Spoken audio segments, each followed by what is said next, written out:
our first after a long while na couples fellowship. I believe baka mamaya 5 years ago ang huli nating couples fellowship.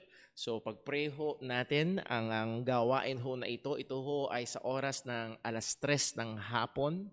That means ang atin hong second service ay 6:00. As we have announced, ay ang atin hong adjustment ay yung last Sunday lamang. And I believe napakaganda ng response ng atin hong mga kapatiran. That's why this coming Sunday ay magkakaroon ho tayo ng pagmi-meeting. Kung ito ba ay susubukan pa natin ng ilang beses sa mga susunod na buwan or ay magde-decide na ho tayo na ito ho ang ating maging regular schedule, that is our second service will be at 2 p.m. So pag-pray ho natin yan na mabigyan tayo ng Panginoon ng wisdom. Pero ang overwhelming na response ng ating mga kapatiran na was trying to ask halos lahat nung Sunday pagkatapos ng gawain ay meron nga tayong kapatid na nagsabi, Brother Paul, sana next Sunday ganito ulit ang schedule. And also I was able to enjoy yung fellowship after lunch. Naglabas tayo ng kape at may bumili ng yung classic donut, nag-fellowship mga kapatiran, may mga iba't ibang umpukang na nag-uusap patungkol sa mga practical na bagay, also nag-uusap patungkol sa mga bagay ng Panginoon and nagkakamustahan, so napakaganda na magkaroon ng extended time of fellowship. That's why I would like to encourage iba nating mga kapatiran, kayo ho ang nawawalan. Sana ho ay kahit malapit ang inyong bahay, I would like to encourage you to bring lunch over, have lunch here, have fellowship here, and then straight to the second service dahil napakaganda ng mga ganong pagkakataon. So pag-pray ho natin yan, Lord willing, this coming Sunday ay mapagmitingan po natin. And then also, update ho sa ating kapatid, lalo na kay Brother Dave, and marami ho sa inyo ay nabasa at nakita yung atin hong forward na post ni Brother Dave, and disendido na ho siya. Nung una ay nahandoon ng medyo urong sulong pagdating sa DBS operation. Nevertheless, katapos ho nung kanyang check-up last February 7 ay nasumpungan o nakita ng doktor na kumakalat na yung kanya pong sakit, yung dystonia. From cervical, ito ngayon ay nasa kategorya na ng generalized at meron ng symptoms hanggang sa may paa ng ating kapatid. That's why it is highly suggested ng doktor o advised ng doktor na ituloy yung operasyon. So pag-pray ho natin, ang naka-receive na ng quotation ng ating kapatid, it's almost 1.5 million pesos ang kailangan sa operasyon niya. So pag-pray ho natin, and we will still nakaraan taon, I believe August, ay humakbang ng church at nandito pa rin yung pera, hindi ho nagagalaw at naka-reserve ho para dito. And Lord willing, as our brother ay humaharap sa ganitong kalagayan, ay mag-move ulit tayo as a church. So let this be a challenge, an encouragement sa atin. As the Bible told us na, as we therefore have opportunity, let us do good unto all men, especially unto those who are of the household of faith. So I would like to encourage and challenge ang ating mga kapatiran, mga members ng JCBC to answer this call again para sa atin hong kapatid. Ito'y oportunidad para sa atin. And then also, I don't know about you, pero ako ho ay medyo nakatutok doon sa development na nangyaring lindol in Turkey and Syria. And sa ngayon ay nasa 21,700 na ang death toll. Hindi natin ma-imagine.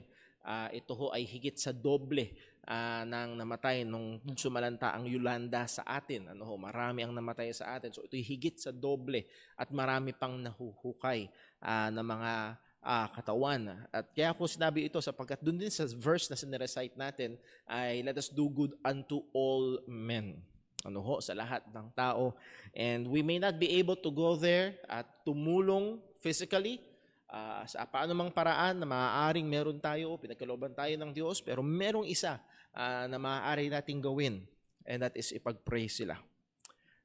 Nawa ho ay masumpungan tayo ng Panginoon na nananalangin in behalf ng mga tao na nasalanta. And isa ho, habang pinapanood ko yung mga balita, isa ho sa kumukurot sa puso ko, and that's just yung loss of lives and properties. Kung hindi kada may nasusumpungan na buhay, ang kanilang binibigyan ng papuri ay si Allah. Allahu Akbar, ang sinisigaw ng mga tao.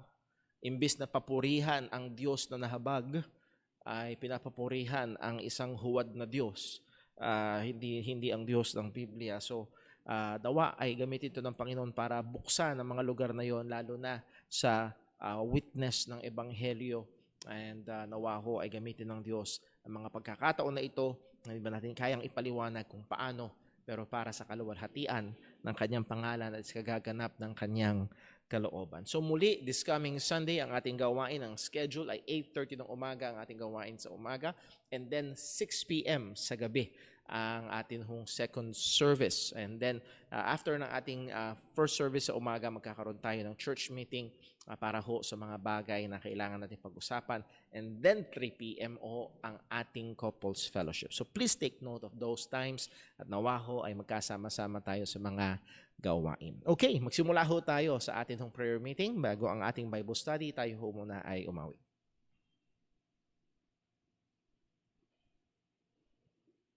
Magandang gabi po sa ating lahat. Tayo po umawit sa Panginoon. Awitin po natin, Yet not I, but to Christ in me.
Chains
Amen. Purihin po ang Panginoon. Isa ho yan sa mga bagong awitin na ating kakantahin dito sa church and praise God sa mga kanta na ito na mga bago. Relatively ay bago pero naglalaman ng mga napakadakila at napakaliliwanag na katotohanan ng salita ho ng Panginoon. Well, dumako ho tayo sa ating last part ng ating mini-series about the leading of the Holy Spirit. And I hope na ito ho ay nakatulong sa atin upang mas maging maliwanag sa atin ang paksa na ito na madalas na nagiging bukang bibig ng marami. Hinihingi sa panalangin ang paggabay, pangunguna ng banal na Espiritu, and nawa ho ay nakita natin ang biblical na definasyon nito at paano ito dapat umepekto sa ating mga buhay. And Lord willing, tonight I will have a more practical approach patungkol ho sa bagay ho na ito. Hingin natin ang tulong ng Panginoon para sa ating pag-aaral. Let us pray. Panginoon naming Diyos, aming Ama sa langit, tunay, yet not I, but through Christ in me, in us. Kung kaya't kami ay ligtas, kung kaya't kami ay nagpapatuloy sa pananampalataya, kung kaya't kami, O Diyos, sa iyong biyaya ay nakapaglilingkod, hindi sa aming sariling lakas, kundi sa biyaya mo na gumagawa sa amin. Purihin ka, O Panginoon. At Ama, dalangin po namin na tulungan mo kami sa aming pag-aaral. Kung mayroon mang mga malipang kaisipan, tulungan mo po at gamitin mo po ang iyong salita upang alisin ang mga maling mga bagay na ito. At nawa, O Diyos, ay kami ay magsumikap sa biyaya mo na ikomporme ang aming mga kaisipan, maging ang aming mga pamumuhay sang-ayon sa iyong salita sa area na ito ng pangunguna ng iyong banal na Espiritu. Panginoon, tulungan mo kami, Panginoon, and Lord, sa mga adjustments na ginagawa at mangyayari sa mga gawain sa bahay-sambahan and also sa mga gawain na darating sa Sunday. Lord, please, gabayan mo po kami, tulungan, at gayon din, Panginoon, ang aming kapatid na si Brother Dave, na kasalukuyan, na patuloy na dumadaan sa karamdaman, ay bigyan mo po, Panginoon, ng kalakasan na nagmumula sa iyo. At sa lahat ng ito, Panginoon, ay patuloy kang maluwalhati sa kanyang buhay at patuloy silang malapit sa iyo. Muli, Panginoon, naming hinihingi ang iyong kahabagan sa mga nasalanta ng matinding lindol, napakadami ang nagdurusa. Panginoon, ikaw ang Diyos na mahabagin. Nawa, Panginoon, ay kumilos ka at nawa sa paraan na hindi namin kaya, hindi namin maisip at hindi namin tanglaw. Ang iyong kamay ay patuloy na kumilos at lalo't higit magligtas at magdulot ng kaluwalhatian sa iyong pangalan. Pagpalain mo po ang aming pag-aaral ngayong gabi. Patawarin mo kami sa anumang mga pagkakasala na aming nagawa laban sa iyo. Patuloy mo kaming bigyan ng lalo pang pagkamuhi sa kasalanan at pagnanasa sa kabanalan. Dalangin namin itong lahat sa ngalan ng aming Panginoong Hesukristo. Amen.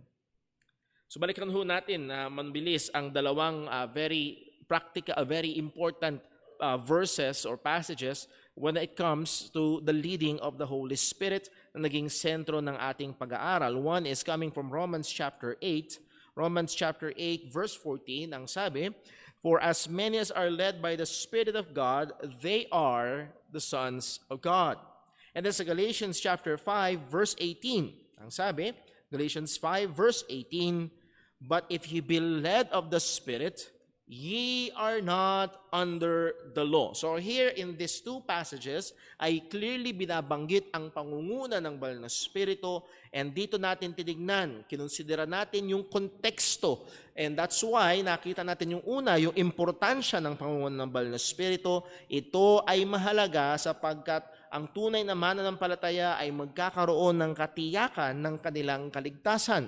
At sabi ni Pablo, "For as many as are led by the Spirit of God, they are the sons of God.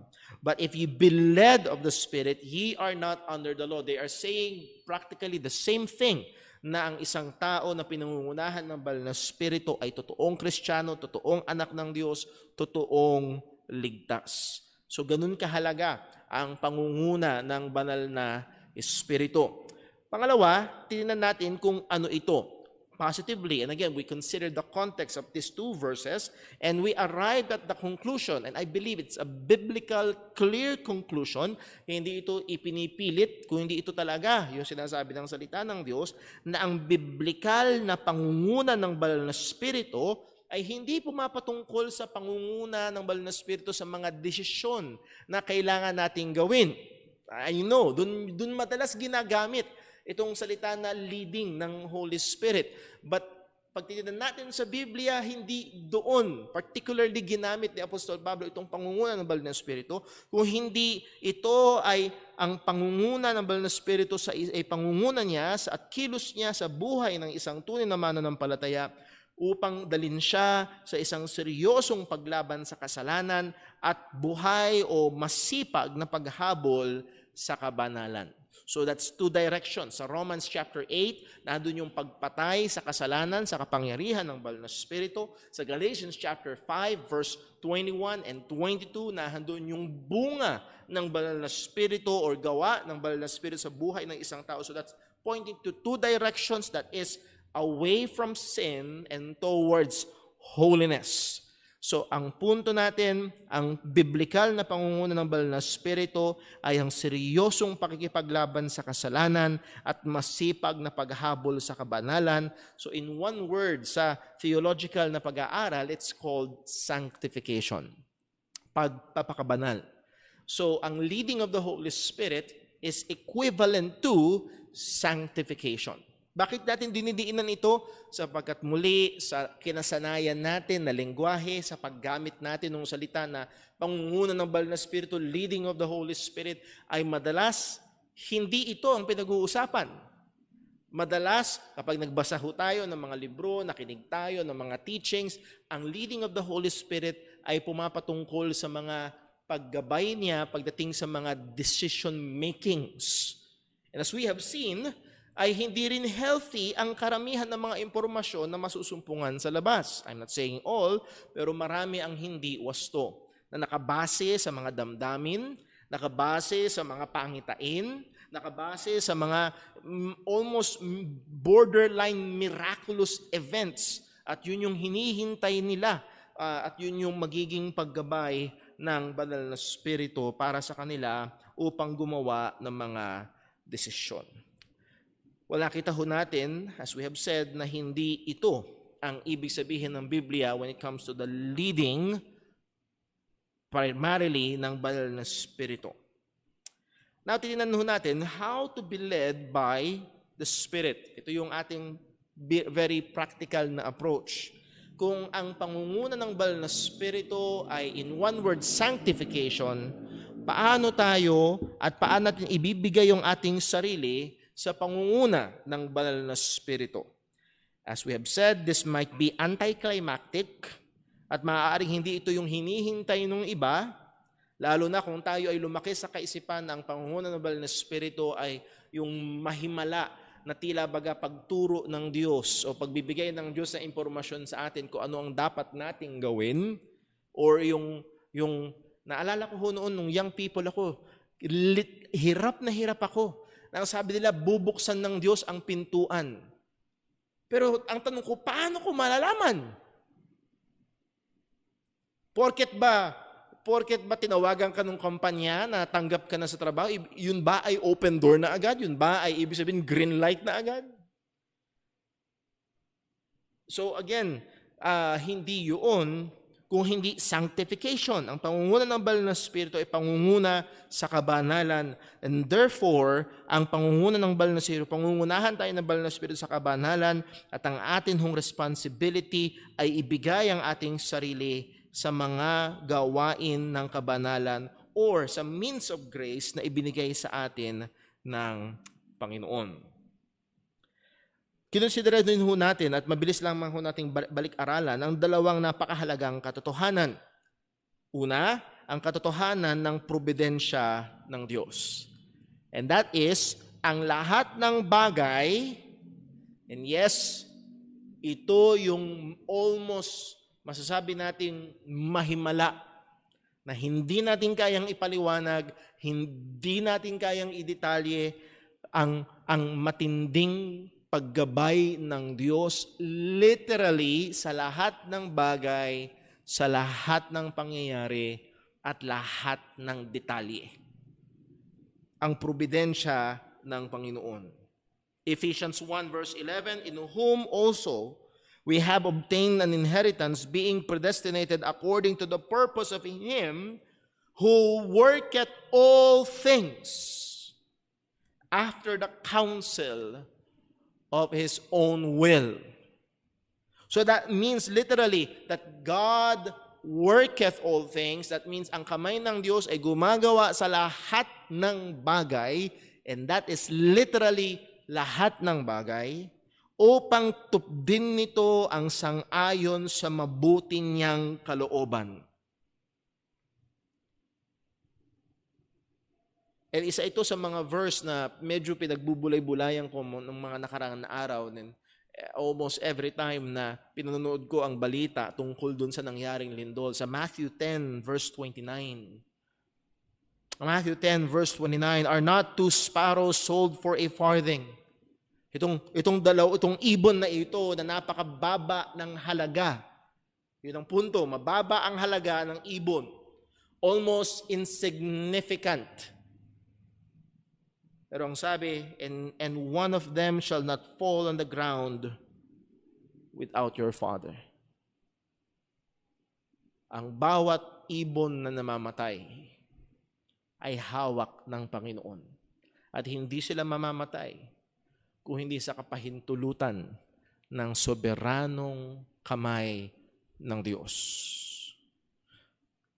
And as Christians, hindi man natin kayang ipaliwanag at oo, maaaring may struggle sa ating kalooban. Pero kailangan nating kilalanin ang katotohanan na ito sa kasalukuyang pangyayari. Doon sa napakadaming namatay doon sa nangyaring lindol. Walang isa sa kanila na hindi hawak ng Diyos. Walang kahit isa. Walang bato na bumagsak, walang piraso ng hollow block na gumuho. Wala na hindi hawak ng Diyos. So God is providentially involved in everything and in every detail, and not just on the lives of the believers, but also of unbelievers and in all His creation. So muli, ito yung punto natin. In this sense, God really leads or guide all things to a purposeful end. Ginagabayan ng Diyos, pinangungunahan ng Diyos at hawak-hawak ng Diyos ang lahat ng bagay at pangyayari para sa katapusan na merong layunin. Ito ho yung ganda. Bakit? Dahil kung hindi totoo ito, walang sagot sa tanong na bakit. Bakit? Bakit gumuho yung building na kung saan daang-daang tao ang naroroon? Bakit hindi na lang alas 9 ng umaga para gising na yung mga tao, para madali sanang makalabas yung iba, o marami na sa kanila ay nasa lugar trabaho at wala na sa kanilang mga tahanan at nasa higaan, at hindi man lang sila nakatakbo man lang upang makaiwas, kundi habang sila ay natutulog, bumagsak ang gusali sa kanila. Pero naririto, muli, hindi obligado ang Diyos na ipaliwanag sa atin kung bakit, pero ito ang alam natin bilang mga Kristiyano ayon sa Biblia, hawak ng Diyos. At ang sabi ng Panginoon, meron bang evil na mangyayari sa isang syudad na hindi niya pinahintulutan? Yung evil doon na hindi moral evil, kung hindi yung sa mata natin ay trahedya. Naroon ang kamay ng Panginoon at ginagabayan niya ang lahat ng bagay. As we have said, it does not cancel man's responsibility. And I hope malinaw po yan. And then number 2, the truth that we need to grow in godliness and godly knowledge. We need to pursue wisdom. Napakadami nating tinignan ng mga paalala sa salita ng Diyos na tayo bilang mga Kristiyano ay kailangang lumalim sa pagkakilala sa Panginoon at lumawak ang ating pagkaunawa. At ang sabi ng salita ng Panginoon, we are commanded to seek and to pursue godly wisdom and knowledge na nakabase sa salita ng Diyos, at sa pamamagitan nito ay gagawa tayo ng mga desisyon. Bakit mahalaga ito? As we have said, ang Diyos ay soberano at hawak niya ang lahat ng bagay to the very minute details, pero responsable pa rin tayo. May responsibilidad pa rin tayo. At dahil may responsibilidad pa rin tayo sa mga gawa at desisyon na kailangan nating gawin, tayo ay nangangailangan ng makadiyos na karunungan upang gampanan o gawin ang mga desisyon na ito. Kung kaya't ganun na lamang ang pang-utos sa atin at panghihikayat sa atin ng salita ng Diyos na lumalim sa pagkaunawa. Proverbs chapter 2, verse 1. Basahin lang ho natin. My son, if thou wilt receive my words and hide my commandments with thee, so that thou incline thine ear unto wisdom and apply thine heart unto understanding.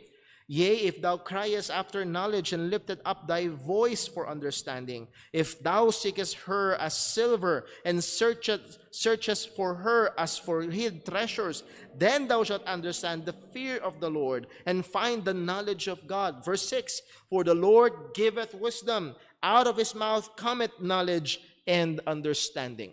And the point is this, ito ang malaking kakaibahan nung biblikal na paniniwala, at dapat nating makuha ang biblikal na perspektibo.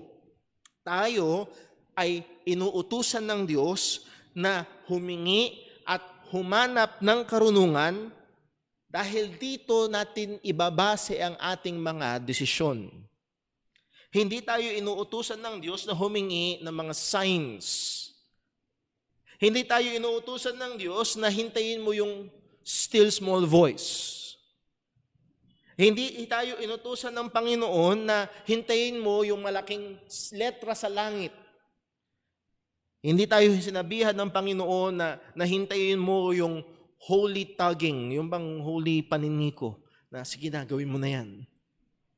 Kundi tayo ay inutusan ng Diyos na umiyak para sa karunungan, umiyak para sa wisdom. Sapagkat ang Diyos ay nagbibigay ng wisdom. Sa Kanya nang gagaling ang karunungan at pangunawa. At saan natin gagamitin yun? Para sa paglakad natin, sa mga decision makings natin, para sa mga kinakaharap nating mga sitwasyon. Kaya nga ang sabi sa Proverbs chapter 2, tingnan lang natin sa verse number 10. When wisdom entereth into thine heart, and knowledge is pleasant unto thy soul, discretion shall preserve thee, understanding shall keep thee. Ito yung mag-iingat sa atin. Chapter 4, verse 7 ng Proverbs, wisdom is the principal thing, wherefore get wisdom, and with all thy getting, get understanding. Verse 8, exalt her, and she shall what? Promote thee. She shall bring thee to honor when thou dost embrace her. Sa Kanya, ito yung gagamitin ng Diyos para ma-promote tayo, umunlad, gumanda yung ating kalagayan. Hindi yung, Lord, bigyan mo ko ng sign saan ako dapat magpuntang eskwelahan, doon ba o doon, saan ako mas mapopromote, saan ako mas gaganda ang buhay, bigyan mo ako ng sign. Hindi. Use wisdom, use knowledge, grow. And then pagdating sa Proverbs chapter 8, verse 15, ang sabi, by me, that is a personified wisdom, by me, kings reign and princes decree justice, by me, princes rule and nobles, even all the judges of the earth. Itong mga nasa pamunuan, sa pamamagitan ng wisdom, gumagawa sila ng mga desisyon, ng mga batas, nagro-rule sila, and that ends sa atin din bilang mga, wala sa posisyon ng mga hari and maaaring wala sa posisyon ng leadership, but we need wisdom when it comes to decision makings. Sana nakita ho natin. Paano ba? Maraming mga Kristiyano ang sinusubukang umiwas sa mahirap na gawain ng una, pag-gain ng wisdom, pangalawa, paggamit ng wisdom para gumawa ng mature godly decision. Ang gusto nila, karamihan, ay, Lord, bigyan mo ko ng sign. Kasi pag merong sign, hindi ka na mag-iisip. Nung sinabihan ng Panginoon sila Joshua na ikutan nila yung wall of yung Jericho, walang isip-isip doon. Walang computation na kailangan gawin. Kailangan nilang sumunod. Pero sa atin, normally, ito ang kalooban ng Diyos. We gain wisdom, we gain knowledge, we gain understanding, and through it, may ingatan tayo. Sa pamamagitan nito, magdidesisyon tayo. Sa pamamagitan nito, sa biyaya ng Diyos, handun yung promotion, gaganda, huhusay, bubuti, at sa mga bagay na ito, ay sa pamamagitan nito, tayo ay gagabayan, pangungunahan ng Diyos sa ating mga desisyon. So sana makita ho natin na itong route na ito, itong route na ito ay mas biblikal na paraan ng pangunguna ng Diyos.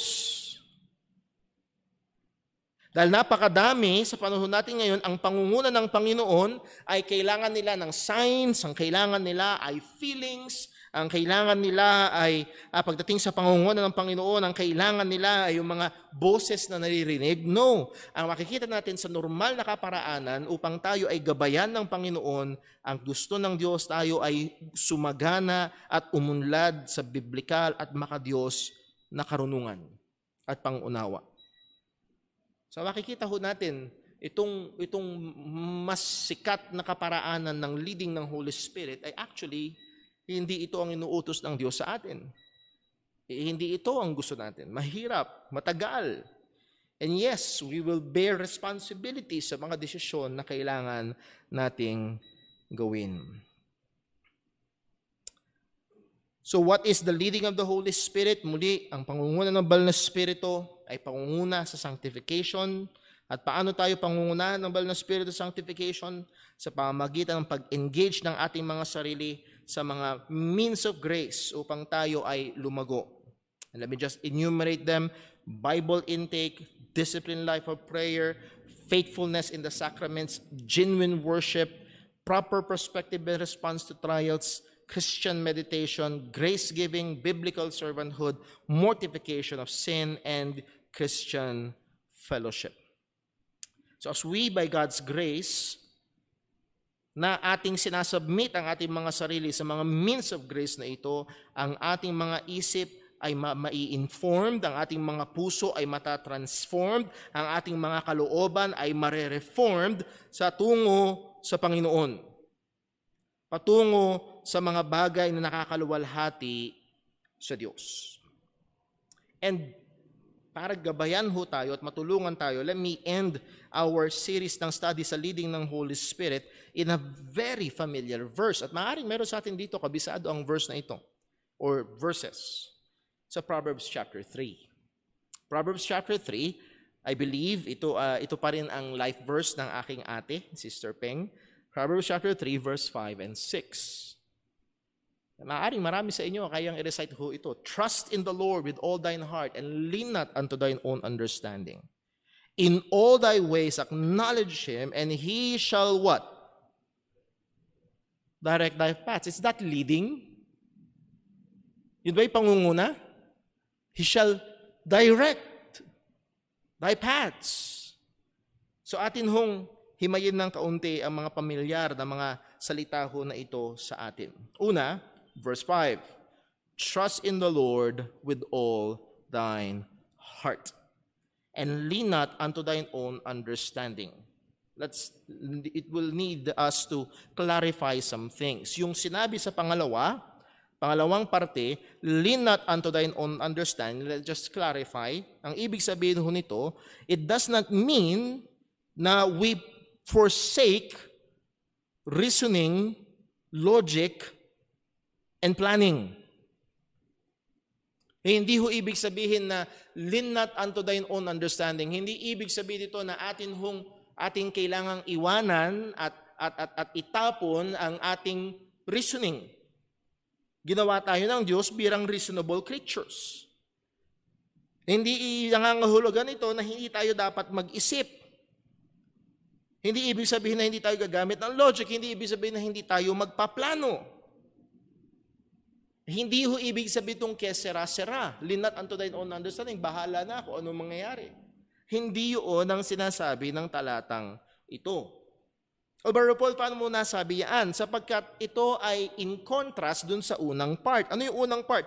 Trust in the Lord with all thine heart. Yun ang dapat gawin ng Kristiyano. Magtiwala sa Diyos ng buong puso. Therefore, to lean in our own understanding is the opposite of trusting the Lord with all thine heart. That means, yung to lean not in our own understanding is to neglect the Lord, to totally disregard God. Na ating wawalang bahalain ang Diyos, at ating, and in what way? In what way natin wawalang bahalain ng Panginoon? I-disregard natin yung kanyang sinasabi sa kanyang salita. I-disregard natin yung godly wisdom. I-disregard natin yung godly counsel. I-disregard natin yung mga kautusan ng Diyos. And when we disregard ang mga kautusan ng Diyos, ang mga karunungan ng Diyos, ang mga katotohanan ng Diyos, when we disregard that, we lean to our own understanding and we do not trust the Lord. So muli, hindi ito ibig sabihin na hindi tayo mag-iisip. Hindi ibig sabihin ito na hindi tayo magpaplano. Kung ang ibig sabihin ho nito ay magtitiwala tayo sa ating Panginoon ng ating buong puso. That means ating kikilalanin siya, ating sasangguniin siya, ating konsidera ang sinasabi ng kanyang salita at magpapasakop tayo sa kanya. Our duty sa verse 5 is to trust in the Lord. Una, it is our duty to trust in the providence of God's hands. Hindi ko maiwasan na maalala ang kwento ni Job tuwing pinapanood ko yung nangyari sa Turkey and sa Syria. Sapagkat kay Job, sa loob ng ilang, maybe isang oras, naabo lahat. And maaaring meron, kung kay Job namatay ang kanyang 10 mga anak, meron akong napanood doon sa Syria yata yun, yung isang lalaki, 25 na kamag-anakan niya ang namatay. Buong pamilya niya at mga ibang extended family niya sa iisang building, ubos lahat. Siya ang nag-iisang natira. Pero merong sinabi sa book of Job, sa Job chapter 1, sa bandang dulo, ang sabi ng salita ng Panginoon, in all this, Job sinned not, nor charged God foolishly. Sa lahat ng ito, hindi nagkasala si Job. At I think ang better translation, judge God foolishly, that means he did not charge God as foolish. Hindi sinabi, Lord, mali ka. Lord, masyado akong mabait para mawala lahat ng ari-arian ko. Masyado akong makadiyos para maubos ang mga anak ko. Lord, mali ka. Hindi itinuring ni Job ang Diyos na mangmang. Hindi itinuring ni Job ang Diyos na nagkamali. And that is one of the things na kailangan nating matutunan, to trust in the Lord.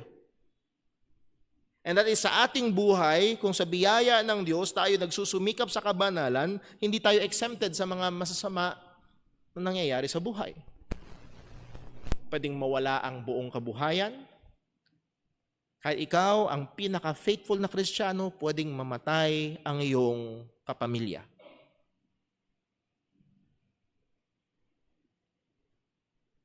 Hindi madali.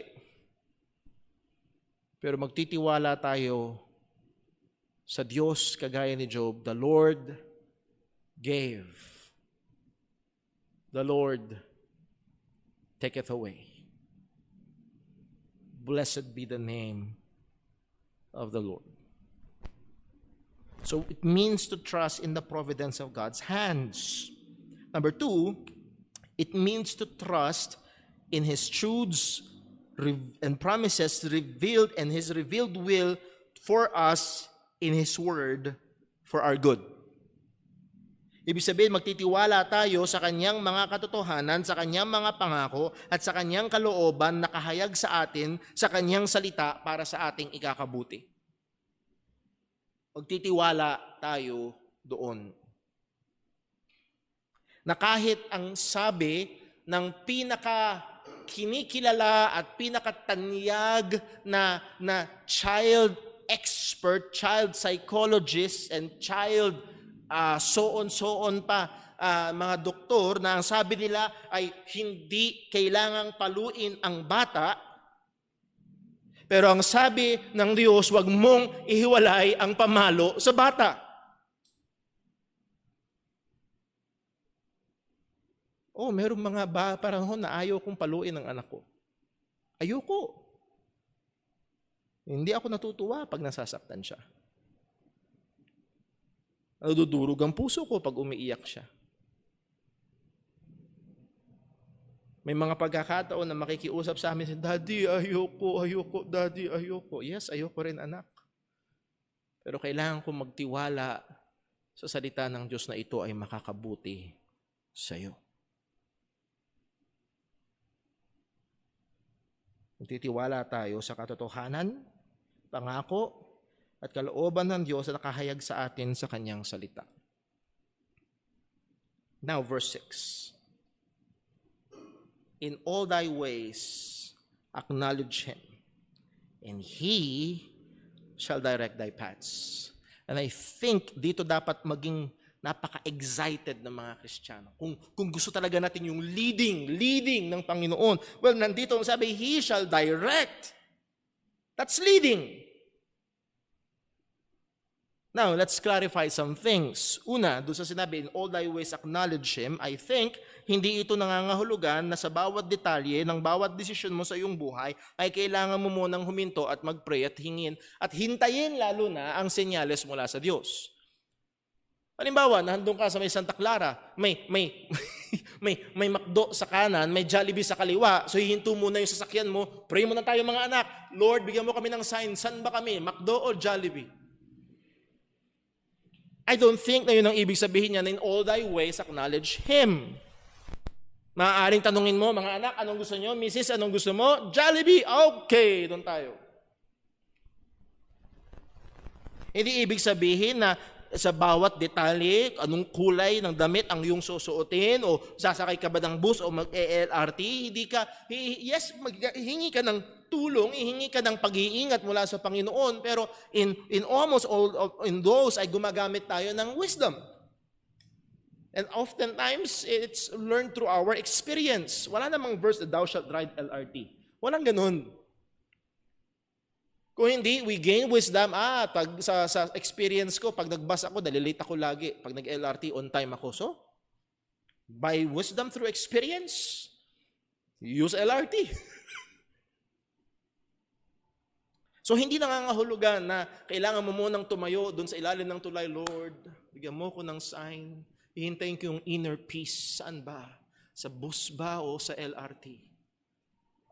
I don't think na yun ho ang ibig sabihin nito. Yes, we ask God's guidance. We use proper wisdom and logic. And then may mga pagkakataon na it's personal preference. Minsan lang talaga, mas gusto mo yung Yum Burger kaysa Burger McDo. Mas type mo yung sauce o yung dressing. Personal preference in many of those small things. In all thy ways acknowledge Him, it does not mean that it does not only mean that we pray, hindi lang ito nangangahulugan na dapat tayong manalangin, kailangan tayong manalangin, pero it includes praying, but it's more than praying. Ano ibig sabihin? In all thy ways acknowledge Him, hindi lang ito in all things pray, kundi in all things we must engage ourselves to the means of grace. na magkakaroon ka ng Bible intake, magme-meditate ka ng salita ng Panginoon, mananalangin ka, magkakaroon ka ng disiplina sa pananalangin, ilalahok mo ang iyong sarili sa pagsamba, hindi mo ihiwalay ang iyong sarili sa godly fellowship, for in the counsel of many there is safety. Halimbawa, ikaw ay freshly graduate at ikaw ay tumitingin sa dalawang kumpanya na maaari mong pagtrabahuhan. Well, wag mo ihiwalay ang sarili mo sa mga kapatiran na maaaring magbigay sa iyo ng counsel at mga nakakakilala sa iyo. Kapatid, pag diyan ka nagtrabaho, sangayon sa pagkakilala ko sa iyo, sa lugar na yon ay maraming tukso na tingin ko ay mahina ka at sa base sa mga nakaraang eksperyensya at kalagayan mo, hindi siguro maganda. Maaaring mas malaki sweldo doon, pero tingin ko hindi magiging napakadelikado sa espiritual na buhay mo pag doon ka nagtrabaho. Baka mas maganda dun ka. And you will entertain those godly counsel. In all thy ways acknowledge Him. That means, titignan mo ang sinasabi ng salita ng Diyos. My son, if sinners entice thee, consent thou not. Balik tayo dun sa trabaho. Kung dun sa lugar na yon ay ini-entice ka ng mga tao na magkaasala, na sumali sa kanila sa kasalanan, maaaring higit sa malamang hindi dapat doon. So you take biblical wisdom and truths and apply to our decisions. That is what it means. Not just praying, kasama yun, but it also, kasama yun upang tayo ay i-acknowledge ang Diyos sa lahat ng bagay. In all thy ways, acknowledge Him. Ito ang gagabay sa atin, sa ating mga desisyon. Ito ang magagwardya sa atin. Ito ang magpo-promote sa atin. Ito ang halimbawa, may nanliligaw sa iyo, dalawang lalaki, isang believer, isang unbeliever. Acknowledge God. To make godly decisions. And I'm choosing the adjective godly over rightly. Sapagkat tingin ko ho, merong maling konotasyon sa ating kaisipan ang right decisions. Pag madalas, correct me if I'm wrong, pero madalas pag sinabing right decisions, madalas para sa atin ang ibig sabihin, ang magiging resulta nito ay positibo. Magiging maganda. Hindi ho lagi. Kaya ho, maganda yung sinabi ni Bodhi Backham, yung mga humingi ng senyales sa Diyos, Lord, bigyan mo ako ng sign kung sino sa kanila ang mapang-aasawa ko. And then meron daw sign na natanggap, kaya yun ang pinakasalan niya. Ngayon may problema na, nagkakaproblema ang mag-asawa, sino sisisihin? Lord, ikaw kasi, sabi mo siya eh. Huh? Kaya nagkulang ka sa paggamit ng wisdom. And I'm using godly decision. Why? Because all over the New Testament, there were godly decisions nag-lead sa kamatayan ng mga mananampalataya. Paul made a godly decision, nag-lead sa kanya sa kulungan. At maaaring sa mata ng iba, hindi yun ang quote-unquote right decision. Our paths are normally informed, reformed, and directed by God through the use of the means of grace. Regularly. Ang ating mga landas, ang ating mga lakad ay regularly na-informed, na-reformed, nadadirect ng Diyos, napapangunahan ng Diyos, and this is how He direct our paths. Yes, He directs it sovereignly. Pero normally sa ating pang-araw-araw na karanasan, sa ating mga nakikita at sa ating mga desisyon, God direct our paths through the means of grace. So this is the normal means na kung saan tayo ay ginagabayan ng Panginoon. Kung paano tayo ay pinangungunahan ng Diyos. And I believe that's why ang pangunahing panalangin ni Apostol Pablo sa mga Kristiyano ay hindi, Lord, bigyan mo sila ng sign. Kundi ang pangunahing panalangin ni Pablo sa mga Kristiyan, Lord, sila ay lumago pa sa kaalaman. And we will end in this passage, Colossians chapter 1, verse 9. Colossians chapter 1, verse 9. For this cause we also, since the day we heard it, do not cease to pray for you, and to desire that ye might be filled with the knowledge of His will in all wisdom and spiritual understanding. Paano? Yun daw yung prayer ni Pablo, na ito yung prayer niya at desire niya para sa mga Kristiyano, to be filled with the knowledge of His will in all wisdom and spiritual understanding. I can almost hear the book of Proverbs. Wisdom, knowledge, understanding. For what? Verse 10. That ye might walk worthy of the Lord,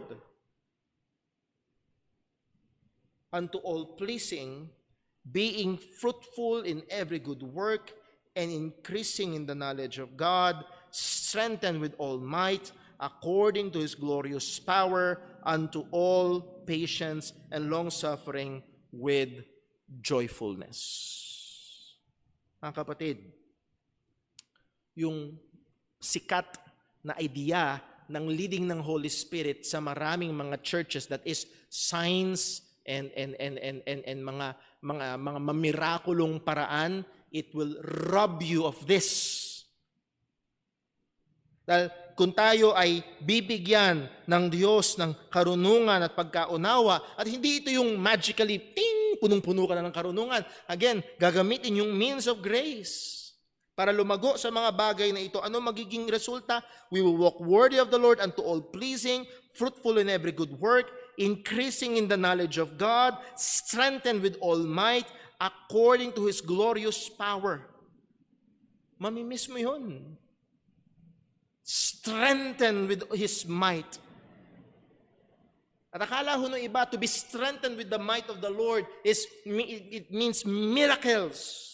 No, sabi ni Pablo, dumami pa at sumagana sa karunungan, kaalaman, pag-unawa patungkol sa mga bagay ng Panginoon.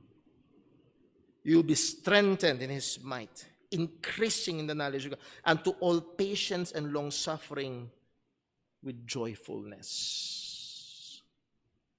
So muli, makita ho natin na pagdating sa mga decision makings, kailangan natin ng pangunguna ng Panginoon. And how will God direct our paths? Well, trust in the Lord with all thy might. Trust in the Lord with all thine hand.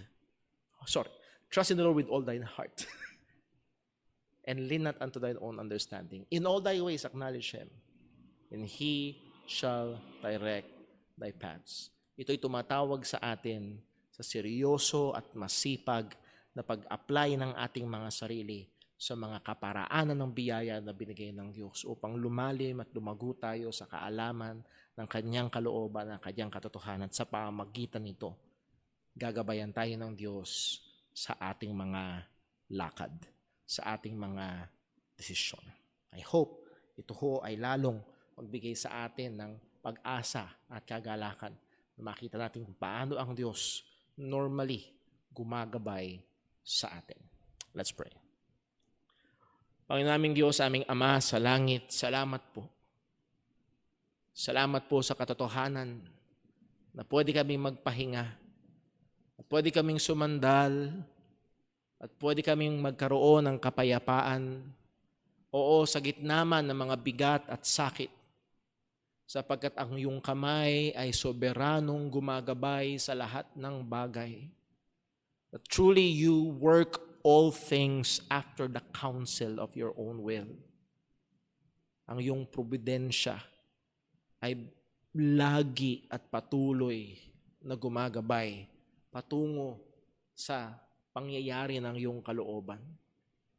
At salamat din, O Diyos, sapagkat Ikaw rin ay gumagabay sa amin, sa aming mga pang-araw-araw na mga lakarin, buhay, desisyon na kinakaharap, sa pamagitan ng mga daluyan ng biyaya na iyong pinagkaloob sa amin upang kami ay lumalim pa, sumagana pa sa karunungan, sa pagkaalam ng iyong kalooban at katotohanan at iyong mga kautusan. At base rito, O Diyos, ay gagabayan mo ang aming mga desisyon upang magbigay luwalhati sa iyo at upang kami ay lumakad ng naaayon sa iyong kalooban at nagbibigay ng kaluwalhatian at nagbibigay ng kagalakan sa iyo. Tulungan mo nawa kami, Panginoon. Ito, O Diyos, ay patuloy na pagbulayan namin at maging gabay namin. At lahat ng ito'y dalangin namin sa ngalan ng aming Panginoong Hesukristo. Amen. O tayo magkaroon ng 5-minute break. Ipopost ho yung ating link para sa ating Zoom room para sa prayer time ho natin. So, and then, dadako ho tayo sa ating prayer time. So, God bless po. 5-minute break po tayo.